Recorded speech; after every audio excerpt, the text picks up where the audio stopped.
Going once, going twice, sold! You're listening to The Property Pod. All right, guys, welcome back to the Property Pod, your fun and engaging way into the real estate market. I'm your host, Darren Horn. I'm joined, as always, by our panellists, John McGregor and Patrick Berry. Whoop, whoop. Yeah. Oh, Pat's doing a John intro. Yeah, well, we've got video these days, so I'm trying to like amp up. Oh, you're You amping did up the train your... conductor's horn. He's amping up his online persona. Normally I'm boring and sit around, but like the cameras are on, so I've got to step up. How are we doing, lads? Feel good. Good. The video last week went bonkers. It did. I was actually really impressed. Welcome new 900 viewers. Yeah. So I'm really happy with that. It's exciting. It was one of those things where we hoped it would work. It did work. We're changing it up. We're changing the angles a little bit today to see if that changes anything. Maybe the other side of my face is better than the side I used last time. It's all beautiful. We'll find out today. No, it was good. It was a good episode. I actually had 3 people talk to me during the week about off-market selling, and they said, I said, oh, what makes you say that? Oh, we saw your video. Ooh. Hey. I was at pickleball the other night. I play pickleball. It's this kind of hybrid tennis squash. It's like this mini thing we play at the YMCA in Glenorchy. And one of the guys come up and this is Dave from pickleball, and he just said, oh, I saw you on the internet. I said, oh no, what's happened? Which website was that on? Was that my OnlyFans? No, Dave said, I saw you talking about real estate. And I said, yeah, that's me, mate. So, yep, shout out to Dave at pickleball. That was me. Watch again this week. And for a link to the discount on Aaron's OnlyFans, stay tuned to the end of it. Speaking of links, this week I'm getting a link up and running for a footy tipping we're going to run at 414 Property Co. Yes. Yeah. Yeah, this is going to be fun. I'm really excited for this one. Yeah, so Sean and Marty, if anybody knows them out there, they are footy mad. Literally, once footy season starts, That's all they bloody talk about. isn't it? And the passion that, like Martin is a Bombers man like me, so I'm happy with that. But Sean is a North Melbourne, and what does he call it? A renaissance. He says a renaissance is starting this season. So he reckons they're back. And I said, That's until round 2, and then he's back off him again. yeah, not watching another game. Freaking useless. No, so the plan is they're going to run a footy tipping competition here out of 414. I think it'll be over ESPN Footy Tip. So if you're on that, it'll be accessible that way. But it's going to be a free competition. I think Some good prizes up for grabs too. it's $1,000 grand prize. $1,000 for first place, and I think there's some sort of barbecue prize for second place. So yeah, it's going to be pretty good. Barbecue prize. Yeah, I think we're planning on doing weekly prizes. We haven't secured everything. But anyway, if you're out there listening and you're interested in the footy at all, or even if you're not, if you just want to maybe win $1,000. Lots of people win tipping by knowing. Normally the person that wins is like, oh no, I just like the colours. I don't like red, so I always tip against red. And I always win. What I like about this one, though, is the weekly prizes. We're still trying to lock them all, but there's going to be some awesome weekly prizes. And, it's free. If you can just get lucky one weekend and get, a That's $20 normally or how I $50 justify prize, that is so freaking good. Normally how I justify the ones that I pay for. I'm like, as long as I get one weekly prize, I've won. Like got your money I back. get my money back, or I've got a pizza, or I got something. So Well, I remember there's always that one week where the people that get it, they're flat all year, and then one week they just smash it out of the park, and then everyone who's an avid footballer goes, the reason why they got it is because they know nothing about football. exactly right. Sounds like my kid at the go-karting on the weekend. Oh, really? He sucked so slow, but because it's one lap wins and whoever has the fastest lap, he just nailed one lap perfectly, and he's come off with first place, and he's like, yeah, I'm the greatest. And I'm like, That's all it takes. kid, you weren't. Just got lucky. All right. So, yeah, that's coming along. If you're out there, jump on board. I think Marty and Sean, we're planning on we've got the video going for this. We're planning on putting videos together every week of them kind of going over their tips, a bit of their footy banter. So that will be entertaining as well. So Yes, I think that's going to be a live show. I think we're going live with the boys. That's the plan. That is the plan. So that'll be interesting. We've had a trial run and they aced it. Yeah. It's all downhill from there. And I think they're also doing some sort of newsletter each week as well with the tips and the ladder and everything built into it. So yeah, it's going to be pretty good. I'm excited for this one. They're into it. We're into it. We're going to try and support them. So the Property Pod supports the Sean and Marty AFL tipping show. Jeez, it's a really long name. You're going to have to work on that with them. We'll have to work on that. No, leave it. So jumping into some real estate stuff, so it's not exactly straight off the real estate train, but a lot of people might have noticed their news feeds across Facebook changing in the past week. It's probably why our video did so well, because there's nothing else on Facebook for exactly. people to see. actually really like that. Yes, that could be exactly why. Yeah. So there was an issue with the Australian government and the kings at Facebook. Yeah, so they decided that they didn't, or the Australian government was asking for people to pay for news content, or for Facebook and for Google to pay for news content. So Facebook said, see you later news, and they turned it all off. The good bit is, because lots of people said, it wasn't just like the major news corps that disappeared or their pages appeared with emptiness. And then people were saying, it's essential services are getting rubbed out. All these other things are disappearing. I raced to check, like, oh, crap, are we still there? I guess our witty banter It's not newsworthy. means we're not newsworthy. So that's good that we fly under the radar. That's how you do it. It's our wit, baby. No, They're comedians, not news. No, we're not even that. What are we? Yeah. Not you, just not worthy. we're not worthy. We're not worthy. No, so everything disappeared. But I think things are changing. Yeah, so it was announced last night that things are coming back. So they've struck a deal, and I think both sides are saying they won. yeah, which is amusing. How do both teams win? Like the government's saying they won, and Facebook is saying they won. So I'm not really sure how that. Battle of egos. Look, the way I see it, Facebook's now apparently going to be paying for some news content on the major providers. So isn't that a loss for Facebook? But anyway. They'll just bump up their advertising. Yeah, and they'll get it back anyway. The scary thing, I don't know if you saw last week, that Facebook's income per year is more than the entire Australia's income. I'm not surprised. No, it doesn't surprise So, me in the yeah, slightest. like they are officially a larger country than us. If you look at a revenue perspective, that's just crazy. It's phenomenal. Because is it 15, 16 million users just for Australia? Like nearly every person has a Facebook account at this point. So if So my guess is that the news is coming back and Facebook has struck a deal because people got off it this week and they just saw their time on app drop. Yeah, and they're like, maybe we should pay for some. It's an interesting idea though. Like a lot of the memories that come through my Facebook will be these really ridiculous like status updates that used to be like the thing you use it for. Like, I went out last night or I did this. And then you just cringe. You're just like, I can't believe I posted that on this. Like you don't really use Facebook for that anymore. It is a way to go and get your news, get your information. Lots of the times we'll be sharing articles that we'll find that we'll then discuss on the property pod. Yeah, so it's been a good source of sort of research for us. Yeah, so I don't watch major news I don't sit down at 6 o'clock and watch the telly. Normally I'd be scrolling through and I'd be like, Tiger Woods was in a car crash last night. Like, holy moly. But it's nowhere on my Facebook this morning. I only heard it on the radio, luckily. But, yeah, it is a way where I'd be like, crap, that's how I keep up with the news. Or in my case, it's, I haven't spoken to one of my best mates in 6 months and I just go onto his page and leave a dad joke that says, why did the blacksmith lose his hearing? It's because he was listening to too much heavy metal. So that's my use of Facebook.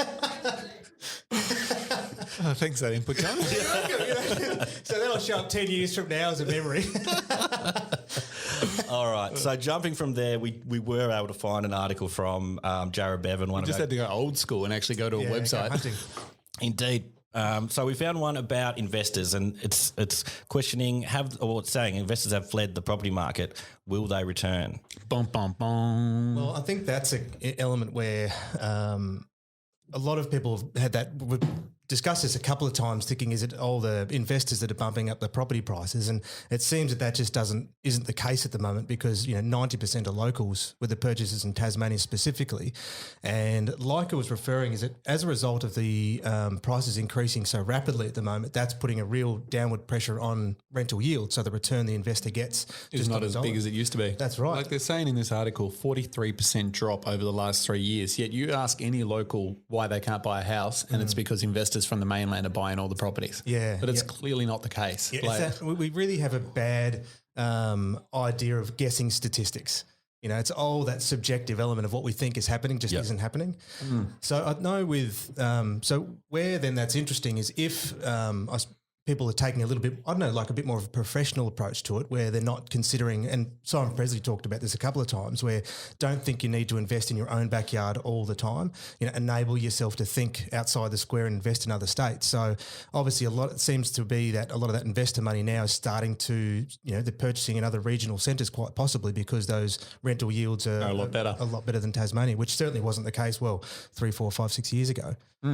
I know with that too, the guy that they interviewed, Tony College, is referring on the fact too that a a lot of that pressure of housing where the vacancy rates were 2%, then 1%, and currently it's now like 0.6%, which is madness. So it's like nearly 100% of properties across Tasmania are occupied.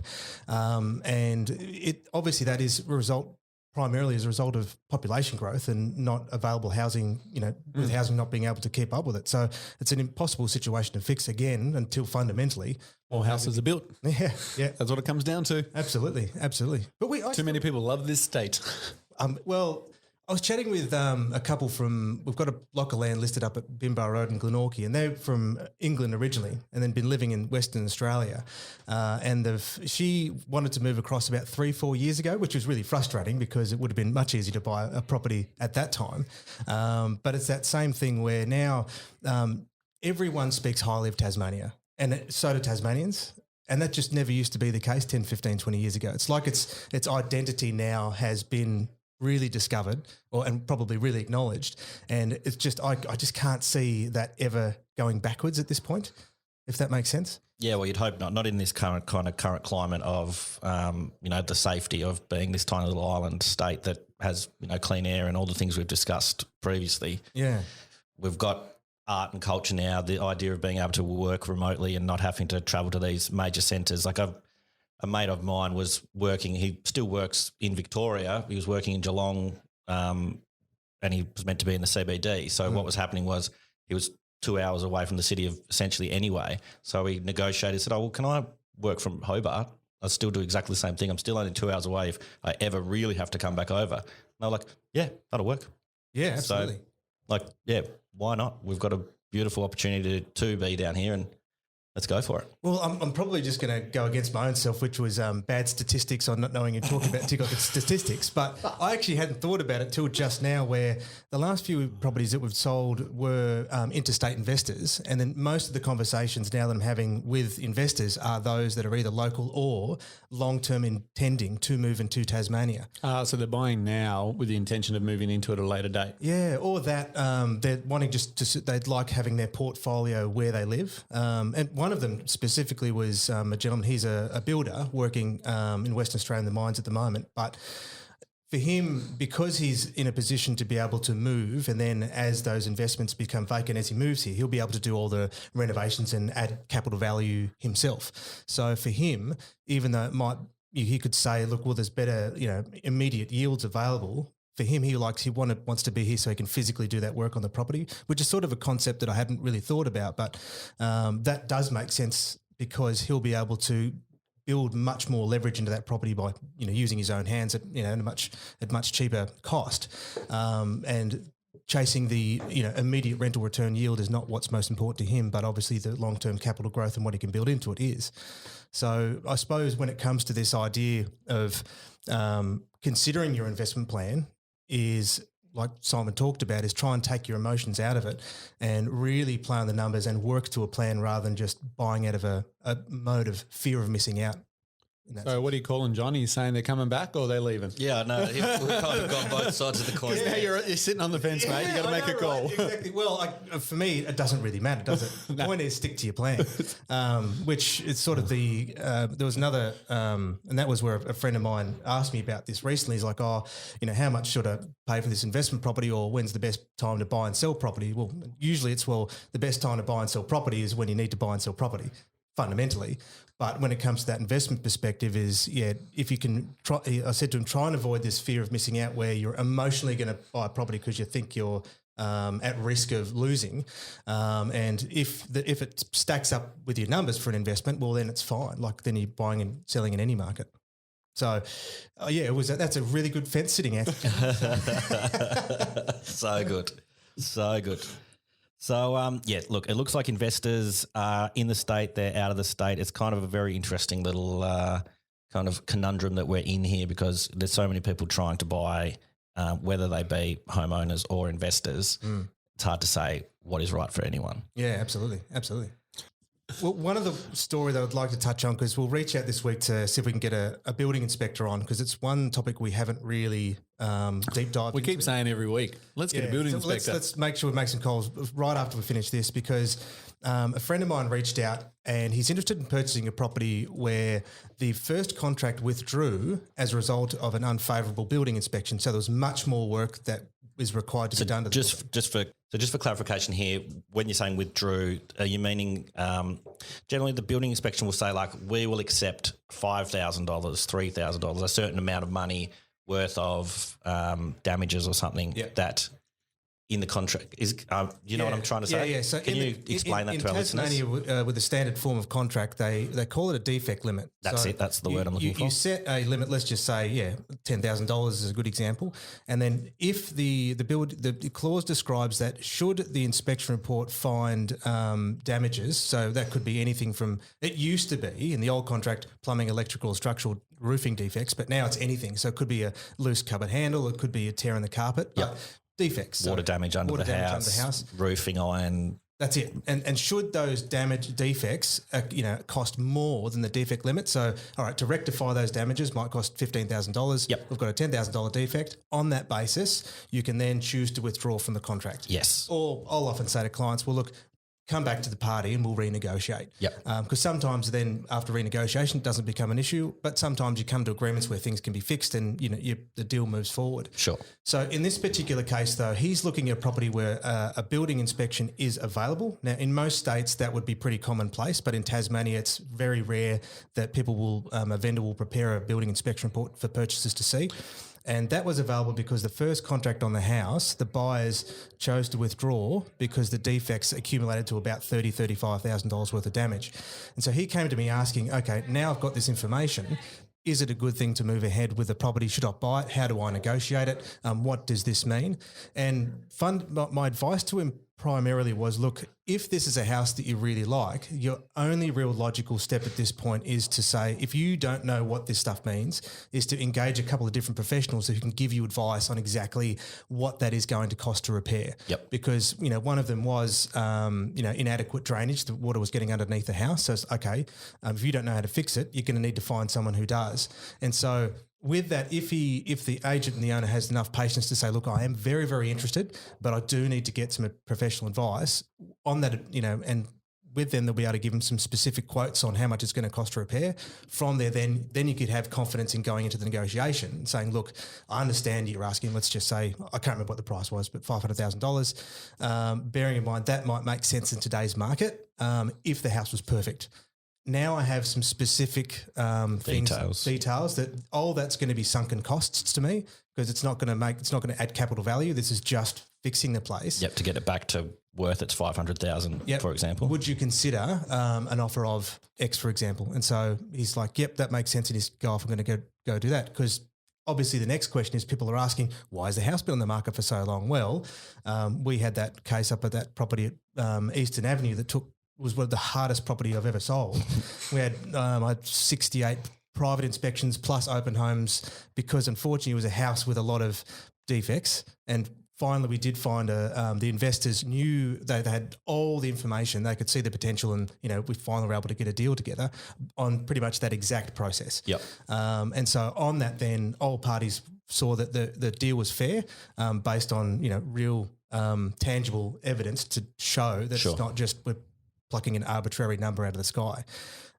So what then I suppose will be useful carrying forward is if we can, because one of the challenges too is that people think there'll be arguments where building inspectors are just trying to justify by doing a large defect. And, I've had someone that says, look, if I'll be able to get you out of the deal. There's a lot of misinformation, I think, and a lot of challenges about finding the right building inspector and what they do.